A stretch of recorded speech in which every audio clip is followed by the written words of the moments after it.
दोस्तों, आपका अपना चैनल द कंटाप लगातार दिखा रहा है कि हल्द्वानी में किस तरीके से मदरसा और मस्जिद जिसे सील कर दिया गया था, जिसकी सुनवाई 14 फरवरी को होनी थी हाईकोर्ट के अंदर, लेकिन उसके बावजूद भी किस तरह से अधिकारियों ने मनमानी तरीके से जबरदस्ती मदरसा और मस्जिद को शहीद कर दिया।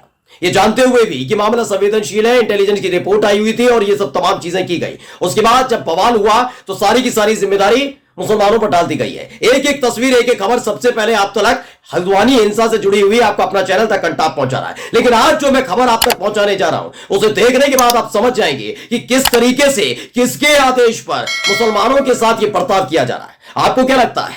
हल्द्वानी के अंदर बवाल हुआ और उसके बाद अब निष्पक्ष कार्रवाई की जा रही है। अगर आप ये समझते हैं तो यकीन मानकर चलिए, आप सबसे ज्यादा मासूम हैं, क्योंकि आज मैं आपको अपनी तरफ से नहीं बल्कि एक बहुत बड़ी संस्था की रिपोर्ट दिखाने जा रहा हूं, जिनकी टीम वहां पर पहुंची थी, जो लोगों से मिली थी, जिन्होंने पीड़ितों से बात की थी, जिन्होंने जाना था कि मुस्लिम परिवारों ने क्या खोया और फिर उसके बाद पुलिस ने, प्रशासन ने किस तरह से उनसे बर्ताव किया है। आज एक एक तस्वीर आप देखिए। नमस्कार, मैं हूं प्रज्वल गौतम और आप देख रहे थे कंटाप। ये गुस्सा आएगा आपको, यकीन मानकर चलिए गुस्सा आएगा, क्योंकि अब तक इसी मुल्क के अलग अलग हिस्सों में आप देखिए, कभी मस्जिद पर चढ़कर भगवा लहरा दिया जाता है।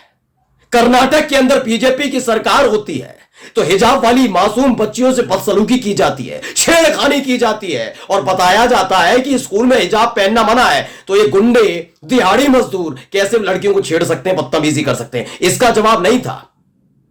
कोई मासूम जालीदार टोपी पहनकर खड़ा होता है मुस्लिम बच्चा, उसकी टोपी छीन ली जाती है, बूढ़े बुजुर्ग मुस्लिम की दाढ़ी नोची जाती है, लेकिन अब सारी हदें पार हो गई हैं। आज हल्द्वानी का एक एक सच सुनिएगा। आज मैं सिर्फ सबूत नहीं दिखाऊंगा, बोलता हुआ सबूत दिखाऊंगा। जो टीम वहां पर पहुंची थी ना, वो खुद खुलासा करेगी। और यकीन मानकर चलिए दोस्तों, जो सबूत बोलता हुआ है ना, वो मुस्लिम नहीं है, वो इस्लाम परस्त नहीं है, बल्कि हमारे ही समाज से, हमारे से ही समुदाय से। तो सबसे पहले मैं आपको वो बयान सुनाने जा रहा हूं, पहले वो बयान सुनिएगा। पूरा व्यवहार है, जिस तरह की लैंग्वेज वो यूज कर रही हैं, वो बहुत एक तरफा है, कंप्लीटली पार्टीजन है। प्रशासन को कभी ये इजाजत नहीं है कि वो किसी पूरी कम्युनिटी को पेंट कर दे कि वो हिंसा में शामिल है, और ये झूठ भी है। नहीं, हमने बहुत कोशिश की, हमने अस्पताल में जाने की कोशिश की जहां घायल पड़े, जो फैमिलीज हैं जिनके यहाँ पे फातगी हुई है, वो लोग सदमे में भी हैं, और हम उन्हें फोन पे लाला की बात नहीं करना चाहते थे। उन्हें बाहर निकलने की इजाजत नहीं, हमें अंदर जाने की इजाजत थी। 27 लोग ऑफिशियली पकड़े गए हैं, पर हमें ऐसा पता चला है जो अंदर लोग जिन्होंने फोन से हमारे साथ बात की, डिटेंशन में बहुत लोग हैं और इंटेरोगेशन के लिए रोज ले जाए जाते हैं, जिनमें महिलाएं भी शामिल हैं, ऐसा हमें बताया। ये भी नहीं कि स्कूल, उन्होंने ऐसा कहा गया कि एक स्कूल के आसपास बिल्डिंग्स हैं जिन्हें अस्थायी डिटेंशन सेंटर बनाया गया, जहां पे जो ये लोग हैं ले जाए जाते हैं। तो सुना दोस्तों आपने, ये नवशरण कौर है। जी हाँ, मैंने कहा था ना, मुस्लिम कम्युनिटी से नहीं है जो उनका दुख दर्द देख रही है। दरअसल इनकी पूरी की पूरी टीम पहुंची थी हल्द्वानी में। जो कुछ हुआ था उसके बाद 14 फरवरी को एक टीम वहां पर पहुंचती है। वो जानना चाहती है वहां कितना नुकसान हुआ, किसके कैसे हालात हैं, शहर में हालात क्या हैं, जो पीड़ित कौन कौन है, क्योंकि लगातार खुद ही मीडिया चीख चीख कर बता रही है कि नहीं, ये दंगा तो मुसलमानों ने किया, माहौल मुसलमानों ने खराब किया, ये तमाम काम मुसलमानों ने किया। लेकिन सवाल ये उठा था, जब इंटेलिजेंस की रिपोर्ट 4 फरवरी से पहले 3 से 4 बार इनपुट दिया गया, तो आखिरकार हल्द्वानी का प्रशासन चादर तान कर क्यों सो रहा था? क्या किसी का आदेश आया था कि इंटेलिजेंस की रिपोर्ट पढ़नी नहीं है? आपको वही करना है जो आपको आदेश दिया जा रहा है। आपको मदरसा और मस्जिद को शहीद करना है, यह कहा गया था क्या? जबकि इंटेलिजेंस की रिपोर्ट में लिखा हुआ था कि सुनो, मामला मस्जिद से जुड़ा हुआ है, संवेदनशील मामला है, गंभीरता से सारे अधिकारी सोच समझ के फैसला लीजिए। लेकिन मनमानी तरीके से ये सारी की सारी कार्रवाई की गई। पहले मस्जिद और मदरसे को सील बताया गया और उसके बाद चुपके से उसे तोड़ दिया गया।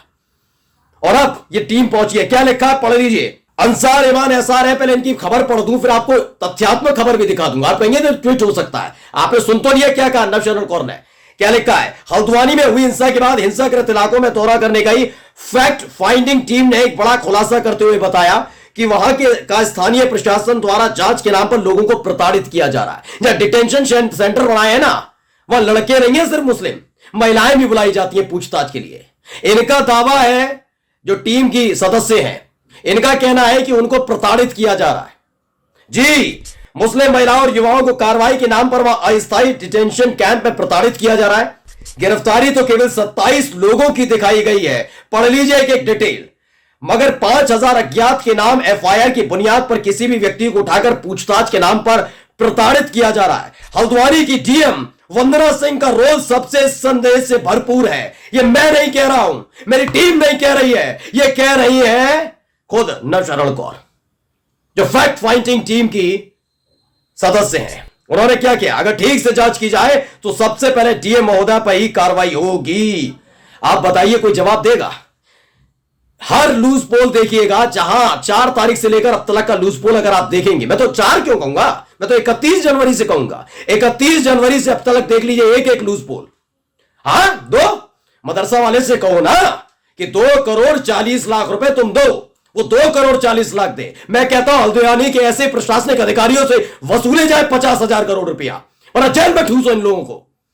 आप 31 तारीख से इंटेलिजेंस की रिपोर्ट आती है, उसे कूड़े में फेंक देते हैं। किसके कहने पर? किसके कहने पर? आप कह रहे हाईकोर्ट का कोई मतलब नहीं, कोर्ट के आदेश का ऐलान कर रही थी डीएम वंदना सिंह। पढ़ लीजिए, खबर लिखी हुई है। जो खबर है वो पढ़िए, इंडिया टुमारो ने खबर छापी है, और जो लिखा है उसे पूरी तरीके से मैं आपके सामने रखने जा रहा हूं। इसमें लिखा हुआ है, हल्द्वानी फैक्ट फाइंडिंग टीम ने प्रेस क्लब में जारी की रिपोर्ट पुलिस दमन और बर्बरता का किया है जिक्र। जो मैंने भी आपको बोलता हुआ बयान सुनाया था ना, अब लिखित तौर पर भी दिखा दूं मैं। इसमें बताया गया है कि किस तरीके से 8 तारीख को कांड हुआ था। रिपोर्ट में कहा गया है कि विभाजनकारी विमर्श के अन्य पहलुओं के लव जिहाद, भूमि जिहाद, व्यापार जिहाद, मजार जिहाद सहित राज्य की मुस्लिम आबादी द्वारा कथित तौर पर छेड़े गए जिहादों की एक श्रृंखला के असाधारण दावे शामिल है।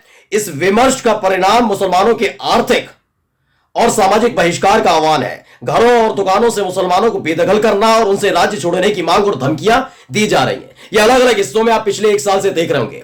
पुष्कर सिंह धामी कहते हैं इस वाले हल्द्वानी वाले कांड से कि देखते गोली मार दो।